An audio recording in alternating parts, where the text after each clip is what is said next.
मराठा साम्राज्य के स्वर्णिम दिन थे। पेशवा बाजीराव प्रथम, जिनकी तलवार से दुश्मन कांपते थे, ने पुणे की धरती पर एक अभेद्य किले का सपना देखा। शनिवारवाड़ा 13 मंजिला यह विशालकाय किला चंद्रभागा नदी के किनारे खड़ा मराठों की शक्ति का प्रतीक बनने वाला था।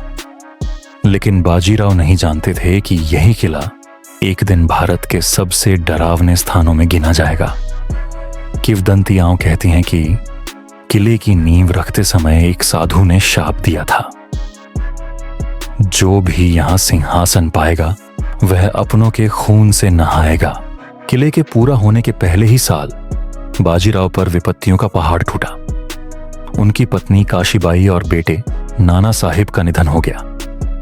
प्रेमिका मस्तानी से जुदाई ने उनके दिल को चीर डाला। 1 साल के भीतर ही गहरे सदमे में डूबे बाजीराव ने भी दम तोड़ दिया। उनकी मौत के साथ ही किले की दीवारों से आहें और कराहें गूंजने लगीं।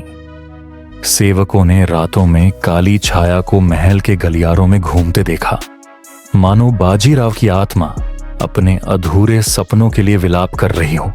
बाजीराव के बाद उनके पौत्र नारायण राव 17 साल की उम्र में पेशवा बने, लेकिन उनके चाचा रघुनाथ राव रगोबा के मन में जहर घुल चुका था।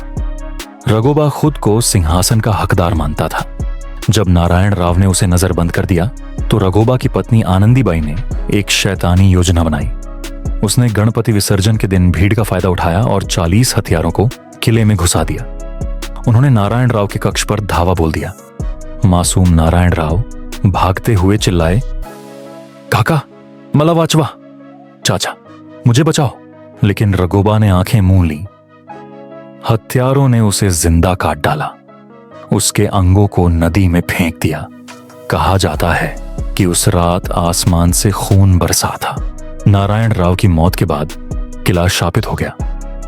हर पूर्णिमा की रात किले से चीखें सुनाई देती हैं, काका, मला वाचवा। कहते हैं नारायण राव की आत्मा अशांत है, वह किसी को भी किले में रात बिताने नहीं देता। 1828 में एक रहस्यमय आग ने किले को लील लिया। आग कैसे लगी कोई नहीं जानता। लोग कहते हैं यह नारायण राव का प्रतिशोध था। आज भी रात के 12 बजे किले के टूटे सिंहासन कक्ष से पायदानों की आवाज आती है, मानो कोई वहां टहल रहा हो। कई साहसी युवा यहां रुके, लेकिन सुबह उनकी लाशें रक्त रंजित मिली। आज शनिवारवाड़ा एक पुरातत्व स्थल है, पर स्थानीय लोग इसे पिशाचों का घर कहते हैं। 1990 में एक ब्रिटिश परिवार यहां रुका था। सुबह वे पागलों की तरह चिल्ला रहे थे। उसने हमें मार डालने की धमकी दी। 2018 में एक यूट्यूबर ने यहां रात की रिकॉर्डिंग की। ऑडियो में साफ सुनाई दिया, चाचा क्यों? पुलिस ने उसे मानसिक अस्पताल भेज दिया। वैज्ञानिक कहते हैं यह इंफ्रासाउंड का असर है, पर गांव वाले मानते हैं नारायण राव की आत्मा बदला लेने आती है।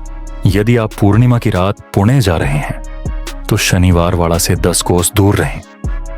यहां का अंधेरा नहीं, अनंत पीड़ा बसती है। और याद रखें, जो भी इस किले की निंदा करता है उसकी सांसें नारायण राव गिनता है। अगर आपको यह कहानी डरावनी लगी तो खूनी मंडेस पर हर सोमवार एक नई भूतिया कहानी आती है। चैनल सब्सक्राइब करें, क्योंकि डर का मजा लेना है तो सिर्फ खूनी मंडे पर।